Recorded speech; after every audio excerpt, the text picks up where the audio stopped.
Mary.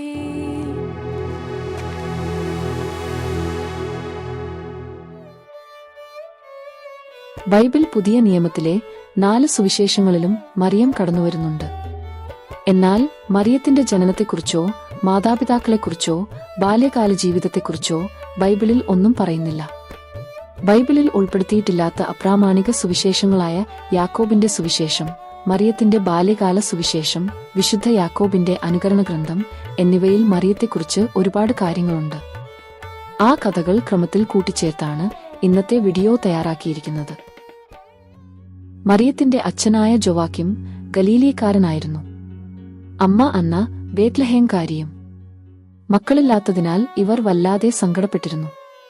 ഒരു സന്താനത്തിനു വേണ്ടി ഇരുവരും എപ്പോഴും കണ്ണീരോടെ പ്രാർത്ഥിക്കുമായിരുന്നു. കഠിന ഉപവാസങ്ങൾ അനുഷ്ഠിച്ചും തങ്ങൾക്കുണ്ടായിരുന്നതെല്ലാം സാധുക്കൾക്കു ദാനം ചെയ്തും അവർ ദൈവകൃപയ്ക്കു വേണ്ടി യാചിച്ചു. ഒരിക്കൽ ജെറുസലം ദേവാലയത്തിലേക്ക് തീർത്ഥയാത്ര നടത്തിയ ജോവാക്കിം വീട്ടിലേക്ക് മടങ്ങാതെ അവിടെയിരുന്ന് പ്രാർത്ഥിക്കുകയായിരുന്നു. അപ്പോൾ ദൈവദൂതൻ പ്രത്യക്ഷപ്പെട്ടതായും ജോവാക്കിമിനോട് സംസാരിച്ചതായും യാക്കോബിന്റെ അനുകരണ ഗ്രന്ഥം പറയുന്നു. ദൈവം സമ്മാനമായി നൽകുന്ന കുഞ്ഞിന് മറിയം എന്നു പേര് വിളിക്കണമെന്നും അവളെ ദേവാലയത്തിൽ സമർപ്പിക്കണമെന്നും ദൈവദൂതൻ ജോവാക്കിമിനോടും അന്നായോടും ആവശ്യപ്പെട്ടു. വൈകാതെ വാഗ്ദാനം പോലെ അവർക്ക് ഒരു പെൺകുഞ്ഞു പിറന്നു. മറിയത്തിന് 3 വയസ്സുള്ളപ്പോൾ മാതാപിതാക്കൾ അവളെ ജെറുസലേം ദേവാലയത്തിൽ സമർപ്പിച്ചു. ദേവാലയം ഒരു മലയുടെ മുകളിലായിരുന്നു. അവിടേക്ക് എത്തണമെങ്കിൽ നിരവധി പടികൾ കയറണം. ദീർഘയാത്ര കഴിഞ്ഞെത്തിയ ജോവാക്കിമും അന്നയും പടികൾക്കു താഴെ നിന്ന് വസ്ത്രങ്ങൾ മാറുകയായിരുന്നു. ഈ സമയത്ത് 3 വയസ്സുകാരിയായ മറിയം ആരുടെയും സഹായമില്ലാതെ പടികൾ കയറി മുകളിലെത്തിയതായി ഈ പുസ്തകത്തിലുണ്ട്. ദേവാലയത്തിൽ വളരുന്ന മറ്റു കന്യകമാർക്കൊപ്പം മറിയത്തെ വിട്ടിട്ട് മാതാപിതാക്കൾ വീട്ടിലേക്ക് മടങ്ങി. അന്നു മുതൽ യോസേപ്പിനെ വിവാഹം കഴിക്കുന്നതുവരെ മറിയം യഹൂദ ദേവാലയത്തിലാണ് വളർന്നത്. ഈ കാലമാണ് മറിയത്തിന്റെ രഹസ്യ ജീവിതകാലമായി അറിയപ്പെടുന്നത്. ബാലികമാരെ ചെറുപ്രായം മുതൽ വിവാഹപ്രായം വരെ ദേവാലയത്തിൽ വളർത്തുന്ന പാരമ്പര്യം യഹൂദർക്കിടയിലുണ്ടായിരുന്നു. അവരിൽ ഒരാളായി ലോകത്തിന്റെ ശ്രദ്ധയിൽപ്പെടാതെ എന്നാൽ പൂർണ്ണമായും ദൈവത്തിന്റെ പരിലാളനയിൽ മറിയം വളർന്നു. ദിവസം മുഴുവൻ അവൾ ഏകാന്ത പ്രാർത്ഥനയിൽ കഴിഞ്ഞു. എല്ലാ ദിവസവും മറിയത്തെ മാലാഖമാർ സന്ദർശിക്കുമായിരുന്നുവെന്നും അവർ നൽകിയിരുന്ന ഭക്ഷണമാണ് മറിയം കഴിച്ചിരുന്നതെന്നും യാക്കോബിന്റെ ആദ്യ സുവിശേഷം പറയുന്നു. ആത്മീയ ഭക്ഷണത്തെക്കുറിച്ചാണ് ഇവിടെ പരാമർശിക്കുന്നത്. പരിശുദ്ധാത്മാവ് നിറഞ്ഞവളായി മറിയം വളർന്നുവന്നു. യോസേപ്പുമായി വിവാഹനിശ്ചയം ചെയ്യുന്നതു മുതലുള്ള മറിയത്തിന്റെ കഥ ബൈബിളിൽ നിന്നു തന്നെ പറയാം. പുതിയ നിയമത്തിൽ ലൂക്കായുടെ സുവിശേഷത്തിലാണ് മറിയത്തെ ഏറ്റവും വിശദമായി അവതരിപ്പിക്കുന്നത്. കന്യകയും ദൈവകൃപ നിറഞ്ഞവളുമായിരുന്ന മറിയത്തിന്റെ മുന്നിൽ ഗബ്രിയേൽ ദൈവദൂതന് പ്രത്യക്ഷപ്പെടുന്നു. മറിയം ഗർഭം ധരിക്കുമെന്നും ഒരു പുത്രനെ പ്രസവിക്കുമെന്നും പറയുന്ന ദൈവദൂതനോട് പുരുഷനെ അറിയാത്ത താൻ എങ്ങനെ ഗർഭിണിയാകും എന്നാണ് മറിയം ചോദിക്കുന്നത്. പരിശുദ്ധാത്മാവ് നിന്റെ മേൽ വരും, അത്യുന്നതന്റെ ശക്തി നിന്റെ മേൽ ആവസിക്കും. ഇങ്ങനെ ദൈവദൂതന് മറുപടി പറയുന്നു. ഇതാ കർത്താവിന്റെ ദാസി, നിന്റെ വാക്ക് എന്നിൽ നിറവേറട്ടെ എന്നായിരുന്നു മറിയത്തിന്റെ മറുപടി. മറിയം തന്റെ ബന്ധുവായ എലിസബത്തിനെ സന്ദർശിക്കുന്ന സംഭവവും ഈ അധ്യായത്തിലുണ്ട്. മറിയം എത്തുമ്പോൾ എലിസബത്ത് 9 മാസം ഗർഭിണിയായിരുന്നു. എന്റെ കർത്താവിന്റെ അമ്മ എന്റെ അടുക്കൽ വരുവാനുള്ള ഭാഗ്യം എനിക്ക് എങ്ങനെ കൈവന്നു എന്ന് ചോദിച്ചുകൊണ്ടാണ് എലിസബത്ത് മറിയത്തെ സ്വീകരിക്കുന്നത്.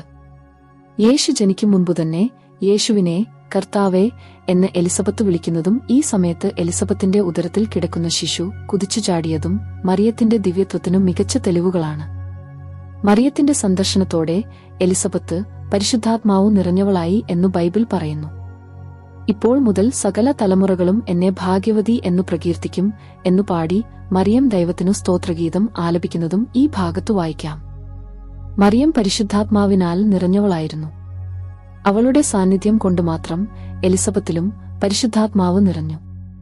മറിയത്തിന്റെ പരിശുദ്ധിയുടെ അടയാളമാണ് ബൈബിളിലെ ഈ സംഭവങ്ങൾ. ഗർഭിണിയായ മറിയം യോസേപ്പിനൊപ്പം ബേത്ലഹേമിലേക്ക് പോകുന്നതും യാത്രാമധ്യേ യേശുവിനെ പ്രസവിക്കുന്നതും ലൂക്കായുടെ 2-ാം അധ്യായത്തിൽ വായിക്കാം. മറിയത്തിന്റെ ജീവിതത്തിൽ അനുഭവിക്കാൻ പോകുന്ന വേദനകളെക്കുറിച്ച് ശിമയോൻ പ്രവചിക്കുന്നതും സുവിശേഷകൻ ഈ അധ്യായത്തിൽ വിവരിക്കുന്നുണ്ട്.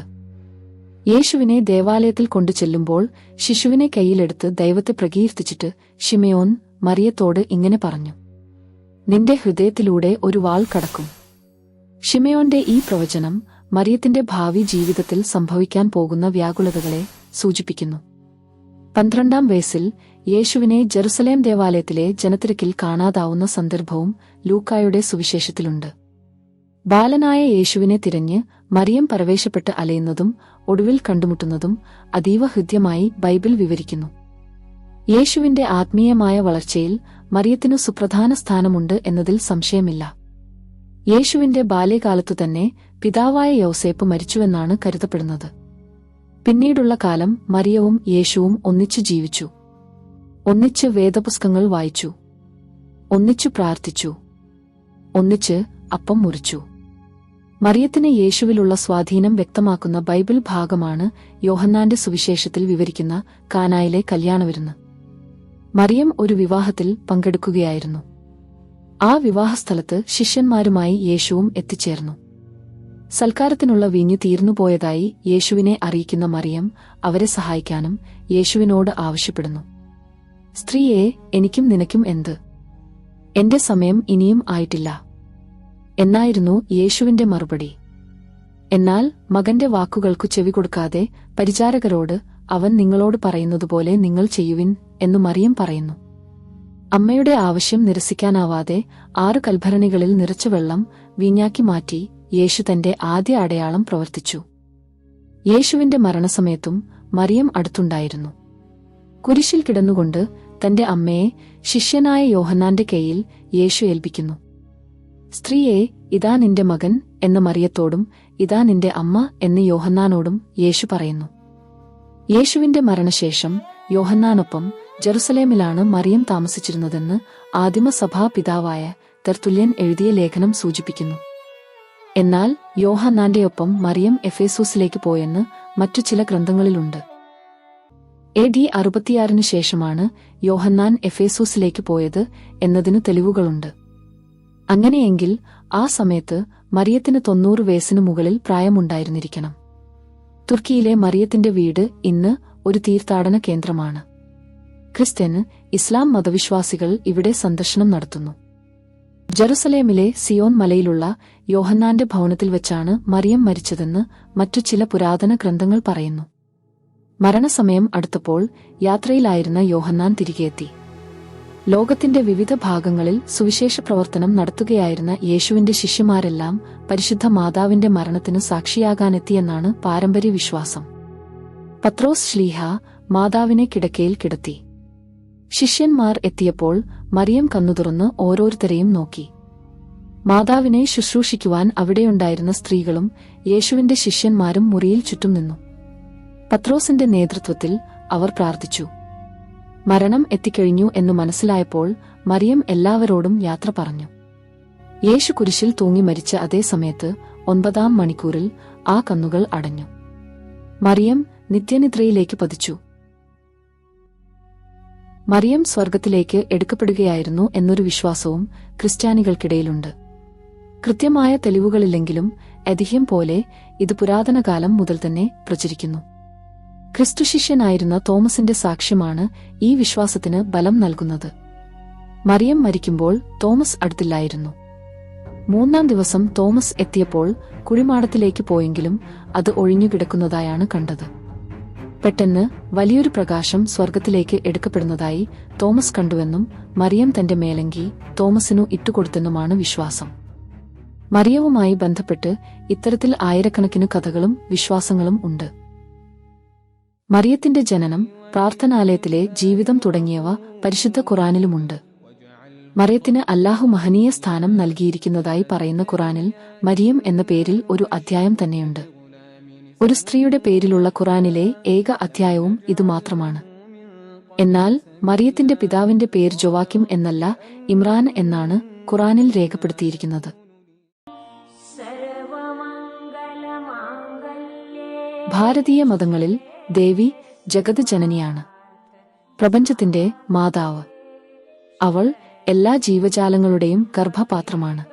അഹം ഗർഭഃ സർവഭൂതാനാം. ഞാൻ എല്ലാ ജീവജാലങ്ങളുടെയും ഗർഭപാത്രമാണ്. ക്രൈസ്തവ വിശ്വാസത്തിൽ മറിയത്തിനും ഏതാണ്ട് ഇതേ സ്ഥാനമാണ്. ബൈബിളിലെ വെളിപാട് പുസ്തകത്തിൽ ഗർഭിണിയായ ഒരു സ്ത്രീയായി ഇതേ സൂചനയോടെ മറിയത്തെ അവതരിപ്പിക്കുന്നുണ്ട്. സൂര്യനെ ഉടയാടയാക്കിയ ഒരു സ്ത്രീ. അവളുടെ പാദങ്ങൾക്കിടയിൽ ചന്ദ്രൻ. ശിരസിൽ 12 നക്ഷത്രങ്ങളുള്ള കിരീടം. പ്രപഞ്ചത്തിന്റെ മാതാവായി മറിയത്തെ അവതരിപ്പിക്കുകയാണിവിടെ. വചനം മാംസമായപ്പോൾ ആ മാംസത്തെ ഉദരത്തിൽ വഹിച്ചവളാണ് മറിയം. ദൈവമാതാവ് എന്ന് മറിയം വിളിക്കപ്പെടുന്നത് ഇതുകൊണ്ടാണ്. എല്ലാ അവതാരങ്ങൾക്കുമൊപ്പം ദേവിയും അവതരിക്കുന്നു എന്നാണ് ഹിന്ദുമത വിശ്വാസം.